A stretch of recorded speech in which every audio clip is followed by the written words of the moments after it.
I believe that we are here to expand our experience of love and expand our experience of understanding the world through our heart. And so when grief comes, it shatters that energetic heart. And that is on purpose.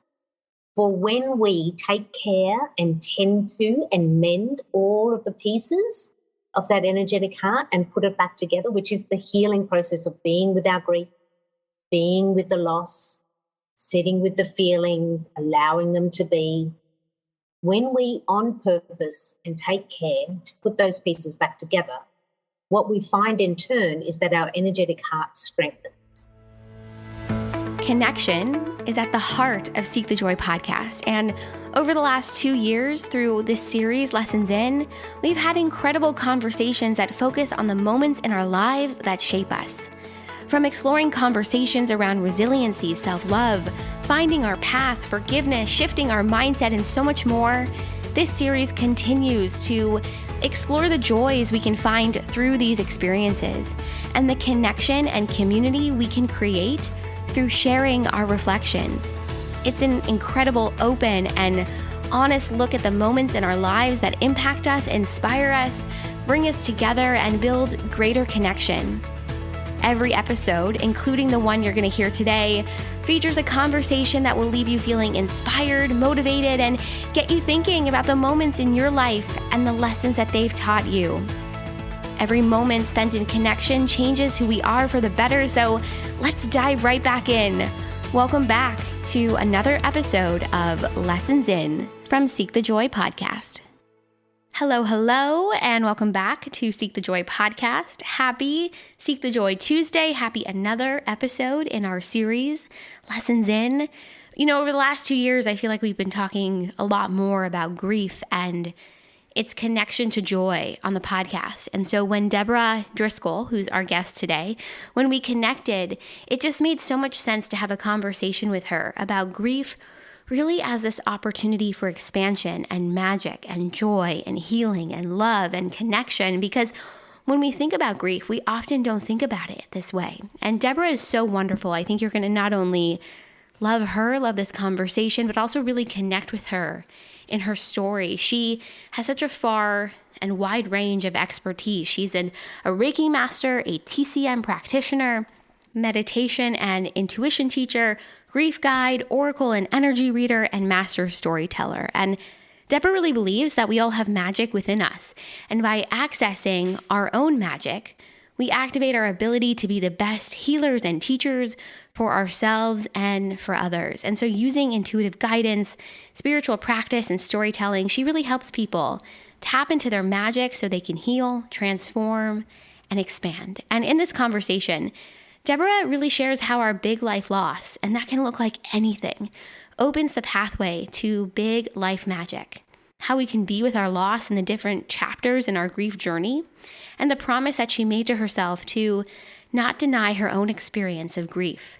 Plus, we dive into why every lesson and challenge, because there are so many that stems from grief, really strengthens the energetic heart and expands our capacity for love, joy, and magic, why death comes bearing gifts and grief and joy as soulmates. Debra's reflections, her honesty and vulnerability will, I just know, leave you feeling inspired, but also remind you that we can't choose what emotions we want to experience, but learning to be in relationship with your grief brings tremendous gifts and opportunities, even if, and Debra says this so beautifully, they're pretty tricky to unwrap. Now more than ever, I just think it's so important that we have reliable resources that we can turn to. And that's where today's sponsor, BetterHelp, comes in. So I would love to share with you a little bit more about BetterHelp. BetterHelp will assess your needs and match you with your own licensed professional therapist. And it's easy and free to change counselors if you don't think the person you've matched with is a good fit. And no matter where you're listening to Seek the Joy podcast right now, you can also use BetterHelp because the service is available for people worldwide too. I just think it's so valuable to talk to someone about what it is that you're going through, whether that's anxiety, depression, grief, loss, changes at work, or friendship dynamics or relationships, or you want to talk about the challenges of the last couple of years. And BetterHelp offers a broad range of expertise in their counselor network. So you'll get timely and thoughtful responses. Plus, you can schedule weekly video or phone sessions too, which I still think is a game changer.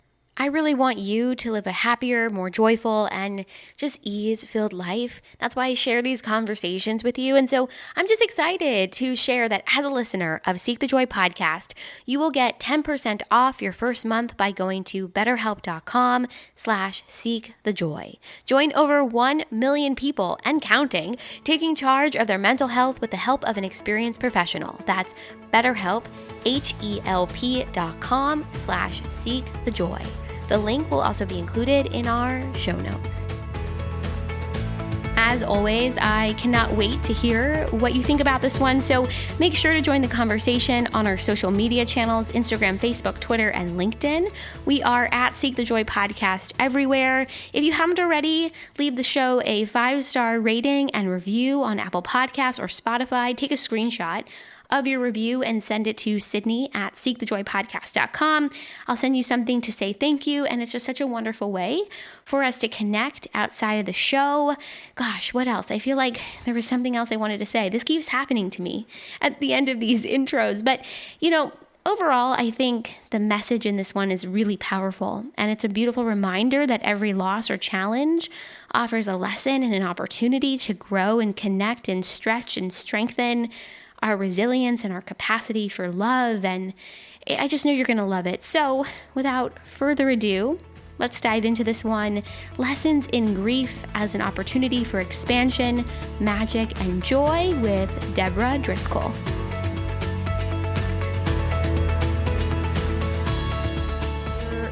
You've done such beautiful work in the realms of grief and recognizing that we really all have this magic within us. And through your work, you so beautifully, I think, invite people into bringing their own big life magic into who they are and what they do. And so could we start off maybe by talking about what inspired you to work with others in this way?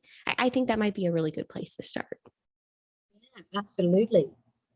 I mean, I've always been magic curious.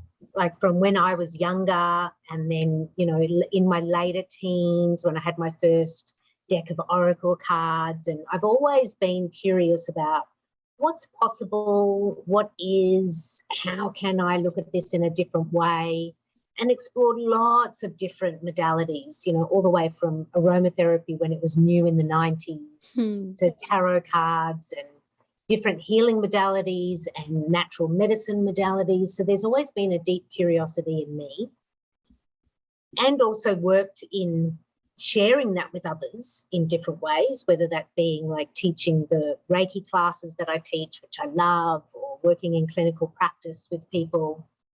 But really the work I'm doing now, Sydney, was actually, it has been born out of my own curiosity around what is possible in the realm of magic and spiritual practice, particularly when we hit a big life loss. So when life is not going your way, when the soul is shaking, the heart is broken, how can we then be supported in whether it's spiritual practice or magic or our belief in our own spirit or universal support? And so it was that curiosity that has really shaped the work that I'm doing now, which is, this work around how can we be with our big life loss, and how is that actually a pathway into our big life magic? Yeah. So it's been a deeply personal journey. Deeply personal. It's so interesting what you said. You've always been magic curious. And right now it's about this curiosity around what is possible for us when we face big life loss. And so much of that to me feels like the opportunities for growth and expansion and curiosity and connection and community and love and maybe even joy that comes as a result, right, of that big life loss. And I would love if we could talk a little bit about how those life losses, those big losses, end up being this pathway to this magic, this big life magic that you're speaking of. Because I think for so many of us, that doesn't feel intuitive. Like my loss can lead to greater possibility and expansion.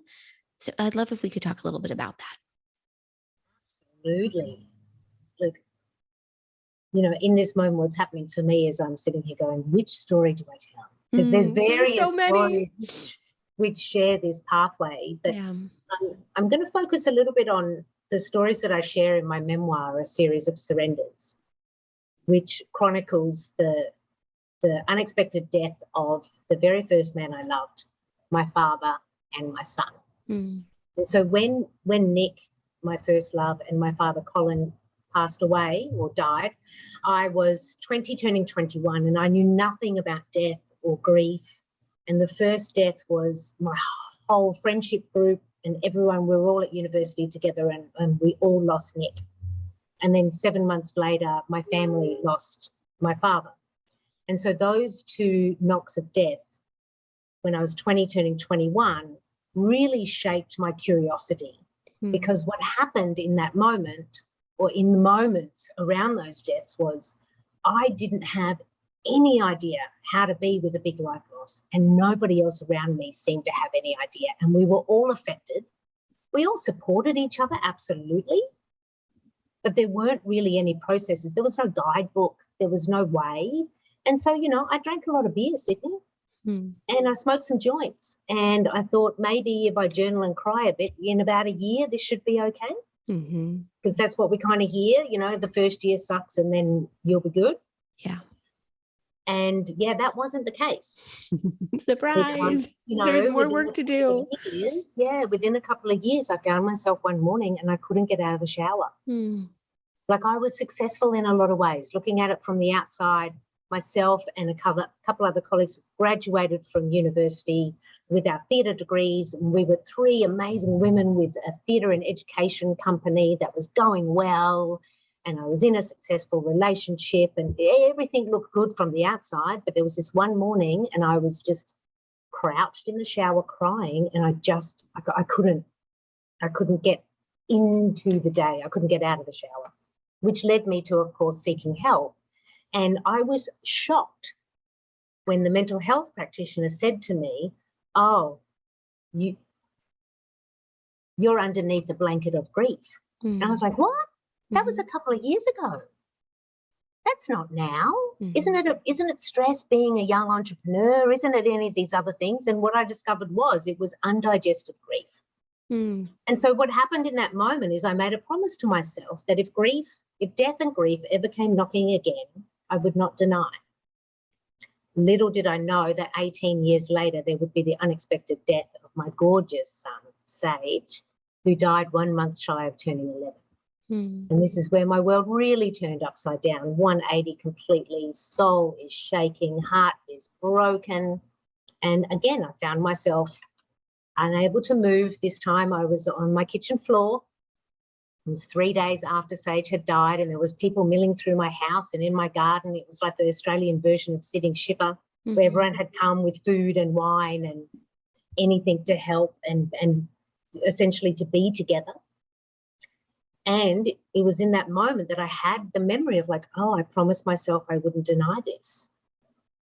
And what then seeded after that was this curiosity, is everything that I have been learning. So because that healing process of getting out of the shower and into that healing process was around, studying aromatherapy, starting to learn more about energy, exploring different ways that we heal ourselves. And that was the last 18 years of my life up until this point. And I was teaching it to other people. I had a clinical practice where I was working with people. And then the curiosity came was, is this going to be enough? If I turn everything that I know onto myself, if I don't deny this and I step into this grief process, am I going to survive? Is there any possibility you can thrive as a grieving mother? And what happens next? And it was that curiosity that got me off the kitchen floor and into the process, which is now almost 9 years later. And it's been wild, wicked, wonderful. And I have absolutely found some magic, and I have found the gifts that grief teaches, and it's shaped who I am now. Absolutely. Thank you for sharing that story. And I know you and I, when we connected the first time before we sat down to have this conversation, there was something that you said that I think this is what you said, but it was something to the effect of every lesson, every challenge that comes from grief, from the gift really of allowing yourself to sit in this grief and then allow yourself the even larger gift, I think, which is allowing yourself to heal through really interacting with whatever emotions and experiences really come. There's something that you said about how it strengthens our energetic heart. And that really stuck with me. And I'd love it if we could talk a little bit about that, because I don't know if anyone has ever framed it to me in that way. As I would love for you to share with anyone that's listening, what that means or what that has meant for you. Yeah, this I think is one of the biggest gifts that I received. Mm-hmm. So there's something that I believe, and I believe that death comes bearing gifts. And that belief was seated in me because as a young 19, 20, 21-year-old, I was learning tarot, and the death card has this as a part of its interpretation. And I was like, for years, I was like, I don't know about that. Is there any gifts? And, you know, Sydney, there are absolutely gifts. The tricky part is that they're hard to unwrap. They're really tricky gifts to unwrap, but they're available to all of us. And this is a universal gift that death, or not even death itself, but grief brings. And that when grief comes, it, by function, by grief's amazing ability, it shatters our energetic heart. It actually gives us heartbreak. Like you can feel the heaviness on your chest when you have, you know, acute, chronic or deep grief. But in terms of the energetic heart, when I'm talking about the energetic heart, I'm talking about how we as humans and also as amazing energetic beings have these heart centers. And we are here, I believe that we are here to expand our experience of love and expand our experience of understanding the world through our heart. And so when grief comes, it shatters that energetic heart. And that is on purpose. For when we take care and tend to and mend all of the pieces of that energetic heart and put it back together, which is the healing process of being with our grief, being with the loss, sitting with the feelings, allowing them to be. When we on purpose and take care to put those pieces back together, what we find in turn is that our energetic heart strengthens. And the way you can understand this is when you do a workout with your muscles, so say you know, using some dumbbells, and then the next day your arm muscles are sore, which you're expecting because you did the workout the day before. What's actually happened in your muscle is that the muscle fibers have broken because of the workout, and in their healing of the muscle fibers coming back together, they strengthen, which gives us the big, nice, shapely arms, which is why we do the dumbbells in the first place. Same thing happens with our energetic heart. When it tears, when it breaks, if it shatters, the process of putting them back together, if we do that in a healing way and over the time that it takes, those energetic heart muscle fibers will come back together, but they will come back stronger. So what we're actually doing in the process of being with our big life loss is we're giving ourselves the gift of strengthening our energetic heart, which means we have more resilience and a stronger heart, but it also means, Sydney, that heart now has an expanded capacity for joy. I'm curious because I think there are probably so many thought processes going through people's minds as they listen to this conversation. I'm sure there's a camp of people that are thinking, yes, like this totally resonates with me, you know, through breaking down those fibers is how we strengthen our ability to love, for joy, for connection, for our capacity to really be here and be present, I think, in this human experience. And then I can imagine there's another group camp of people thinking, yeah, that sounds great. But like, what if I really feel like I am not up for this challenge? Like I am not, I do not have it with me, in me. I don't have this bandwidth to say, oh yeah, like so much good is going to come from these challenging experiences. And it's this idea, I think, of like actually surrendering to our grief is going to bring us more joy, bring us more connection. I'm curious if you have any tips or advice or words of encouragement, maybe for those who sit in that group of people saying, I can't do that. Like, I can't even imagine a world where so much beauty, there are so many gifts that come from such a challenging, heartbreaking time, in my life. Thank you, Sydney, for bringing this forward for those people who are like, that's not my experience. Because I also want to say to them, that wasn't my experience in every moment either. And I think that's so important to share, right? Because often we think, we have to remember that this is not a linear experience. No. You're going to zigzag. There are going to be highs and lows. And it's not going to be consistently wonderful or consistently terrible. So thank you for saying that, because I think that's such an important point too. There's chapters in my journey where it wasn't all love and light and unlearning. It was like a whole heap of ugly tears and rivers of wine to numb myself. And that's in my memoir, A Series of Surrenders. I am honest about all of the moments where I got a little thread of where my heart stitched back together, and the moments where some of those stitches were really stretched and maybe breaking again. And when I'm working with people, because I also, as well as working in the magic realm, I also support people as a grief guide. And when I'm working with people, the first question I always ask them is, how is your heart? Because this work is about heart energy. And I also always, whether it's in magic or grief or any other chapter of your life, I give everybody and myself permission to be exactly who you are and how you're feeling in that moment. So if the day hurts, then surrender to that. The day hurts. But there's some days where, my want to hug my son is so intense that like my body aches, and I can like go from a fine day to suddenly like overwhelmed with tears because I just miss him. And this is almost 9 years later, and my discovery around, the energetic heart and, the capacity for more joy, that's like 5 years into my journey, Sydney. That's not like, and I learnt that in the first year and we wrapped it up with a bow and we're good to go. It's not that process at all. No. It does actually take time.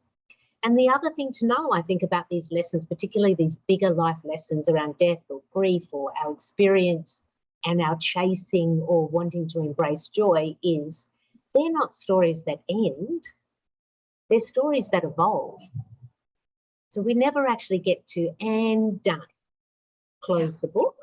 It's just, we're just then move on to the next chapter of what we're learning next. That's been my experience. Like, my experience has been that the grief doesn't go away. I, for the rest of this earthbound life, will be a mother who craves the hug of her son. And I will also be somebody who can inspire magic. And I will also be somebody who is in a constant dance with my grief. And I will also be somebody who loves to love. So it's like yes and to all of those things. And for the people who, in this moment, they're like, that's hard, I can't, surrender to that. Because sometimes what keeps us away from the healing journey is we're not giving ourselves permission to actually feel. Yeah. And I think with grief in particular, some people fear that if they feel it fully, they're going to fall down the rabbit hole and never come back out. Yes. I had that experience like more than once in the first couple of years. I was thinking, oh my God, this is so intense. This pain is so exquisite. I am just going to spontaneously combust. Surely I can't survive this. But what happens is we also build our resilience with that as well. It's like you learn how to be with the bigger waves. But the first thing is just needing to learn to be in relationship with your grief rather than running away or denying or any of the other ways that we create relationships with grief which aren't healing or helpful. It's this emotional aspect of grief and the deep fear that you just spoke so beautifully of if I allow myself to fully surrender to this, to the feelings I'm experiencing in this moment, will I ever be able to come out of it? And you have this beautiful short story called Grief Has a Soulmate that I had the pleasure of reading. And there's something that you say in this short story. And I wrote down the quote because I didn't want to butcher it, but it basically says, if all souls knew that saying yes to the full depth of grief would give them limitless joy, then surely they would all allow grief when she gently crashed in. And to me, that was so profound because it spoke of two things. One, this idea that our souls, we as humans in this physical plane, through this journey of life, can expand through grief rather than shrink through grief, which I think is what you were just so beautifully speaking of, this fear that we will shrink as opposed to expand through grief. And then on the other hand, it also speaks so beautifully to this fact that joy cannot exist without grief. Grief cannot exist without joy. Joy is such an essential part of this journey through exploring your life, these chapters, and grief. And I don't know if I have a specific question around all this, but I just think it's such a beautiful reminder. Maybe the question actually is, and something for us to talk about, is this relationship or connection between grief and joy that you touch on so beautifully in that short story. Yeah, and when I started to explore this relationship between grief and joy, that's where it felt like whole playgrounds of wonder opened up for me. And again, it was a couple of years into my journey because my curiosity just kept deepening and deepening, and I found myself down different tangents. Like I definitely felt like Alice in Wonderland in that I kept meeting characters and different healers and teachers and mentors along the way. And Francis Weller, who is an amazing, amazing man who teaches about grief, he speaks about the two hands of prayer, and grief being one hand and joy being another, and that they come together to create unity, and that they're also the extremes of the human heart. And it's the same. There's also the prayer of one hand is love and the other hand is fear, and they come together. So it's like these emotions that they have. To me, I started to see them as they have a soulmate, and that they're drawn together. Grief and joy are drawn together. And what we know about our experience of how we process and be with our emotions and our emotional landscape is we can't choose what emotions we want and what emotions we don't want. So if we decide, actually, I don't want grief, I'm just going to minimize that, or I'm going to ignore that, what we're doing is not just ignoring grief, but we're actually minimizing our experience of all emotions. So we actually numb ourselves. We numb our capacity. And so when we surrender to grief and when we're with grief and allow ourselves to heal our energetic hearts, allow ourselves to feel the exquisite pain that grief brings and all of the different lessons and gifts that are there, there's some that are universal, there's some that are very personal. What we are doing is we're actually expanding the full colour kaleidoscope of all of our emotional landscape. And in particular, when we're working with grief, we are actually creating a pathway to our joy because of their soulmate relationship in our energetic heart of being, the more you can be with your grief, the more you can be with your joy. The more space you make for grief, the more space you make for joy. I think it's so beautiful. And I don't know if we often think about grief and joy as having that sort of soulmate relationship that you just so beautifully explored and shared with us. And I think for so many, the concept or the thought that we couldn't experience joy again after such a big life loss, I think often feels so daunting. And I think what has been so instrumental for me in my own grief journey over the last, 2 years is remembering that there will be joy again, the same way remembering grief will show up again. Some mornings you wake up and it's more difficult than others, as you've so beautifully shared, but also recognizing this element of our emotions or how we feel to be temporary has been so powerful for me too. And recognizing that nothing stays the same. You won't be in that state or in that emotion forever, or feeling that level of what may feel extreme to you in that moment. forever, but recognizing too that if you deny your grief, if you deny those more quote unquote difficult emotions, then there isn't a space for that joy to come through. And I'm curious, because I think joy shows up in our journeys so differently, in our journey with grief, it shows up so differently. I'd love for you to share maybe how you started to find your joy again through the different big life losses that you've had. Because I think sharing that is also just equally, as powerful. And the joy, it came in little moments and then in layers. Mm-hmm. And, a big part of the turning around for me was, in the deeper surrender to the grief, was also understanding that there were some apologies that I needed to make to some people that maybe I had, lost relationship with or denied pieces of my heart to because of my journey with grief. And so there was a real kind of coming back to self. And then once I felt like I was back to self in a way that felt sustainable, I started to explore a couple of things. My curiosity shifted, not so much with can I survive this grief, because I had, this is like about 3 years in now, and I was like, okay, I figured out how to be with this. I know I have a relationship with grief that's going to continue, and I'm also in now the relationship where, for me, I see grief as a beautiful big angel with big black wings, and I can sit in her lap and her wings come and hold me when I need her. Like, I see her as one of my teachers. Now, that took me about 3 years to surrender to that point. Yeah. And then what came after that was, and how can I give back? How can I share? Who can I be now in this new way, in this new vibration? And a part that surprisingly brought me joy was starting to share my story and sharing stories and starting to write about it, because what I found in that was people were reflecting back to me how much they needed to read that story or be in the listening to that story. Because one of the truths about our and I'll say Western world, because I don't believe it's for the whole world, our Western developed world, is that we're actually quite grief illiterate. We don't like to have conversations about it. There's not a lot of space for it.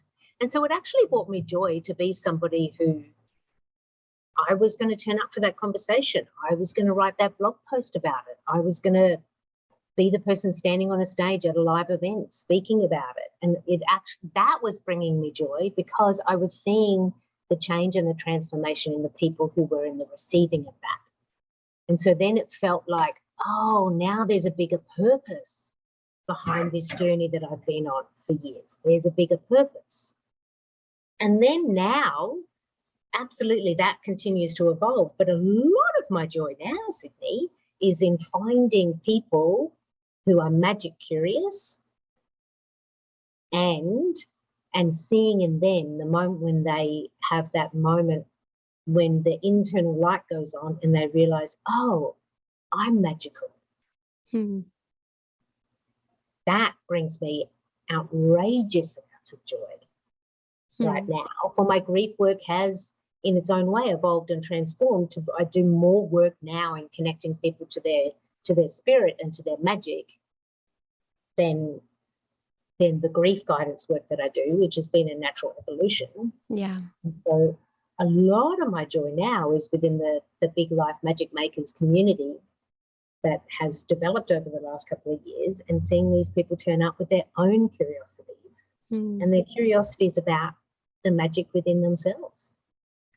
If someone is listening to this and they're feeling magic curious, as you've described that you were when you really embarked on this journey for yourself, where is a good place to start? I think both in just being, magic curious in general, but also maybe exploring this journey for themselves as it pertains to grief. And, I feel like this entire conversation has really there's been a theme about surrendering to grief and how doing so allows greater magic to show up in your life. And so if someone is feeling curious about all of this, where do you usually recommend that people start on this journey? There's lots of different ways. And what I actually encourage my community to do is, I say often, choose your own adventure. Like, stay connected to your own magic, choose your own. Because when I was a kid, I used to love those books. I don't know if you read those books. Yeah. Choose your own adventure books. I used to love it. And so I'm recommending to my community members often, stay connected to your own magic, your own curiosity, and choose your own adventure. And there's different pathways in the adventure. One might be exploring meditation. And I recommend people explore guided meditation as a way to invite their intuition and their imagination to begin to play. That's what guided meditation gives. So I invite people to just start playing in that. But there's some people who are like, yeah, meditation doesn't work for me, which is fine. It's not really for everybody. So I say choose a different adventure, which might be, you might want to get some angel cards or some oracle cards and start to reflect on the lessons within those cards and start to have a relationship with that, because that will give you a relationship to your own magic and curiosity. Because anytime we're using cards, they're a mirror reflection of what's within us. Or I also do a lot of work with the moon. You can just begin to connect with the moon, and at new moon, create your new moon intention. What do I want for this lunar cycle? And then at full moon, see underneath the cosmic spotlight, what can I see now that the moon is full? So these are the different ways that I work with people in the community, whether it's, connecting to your own intuition, meditating, working with oracle cards, connecting with the moon, exploring. There's so many teachers who talk about deepening or connecting to your intuition, or ways that we can manifest. There's so many adventures you could go on in the healing and magic curious realm.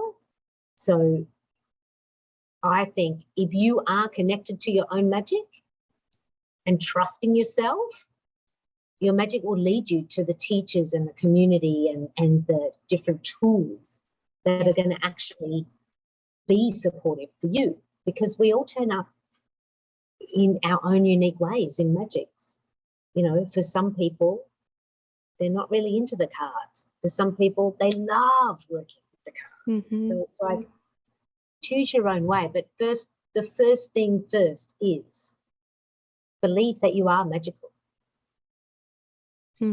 Yeah, I think it's about recognizing and honoring that there are so many possibilities and so many paths that you can go on. And I love what you said. It's choose your own adventure. And I think just recognizing and validating that is huge. I so enjoyed this conversation and our time together. I think to close this one out, I'd love to ask you the question I really ask everyone that comes on Seek the Joy podcast.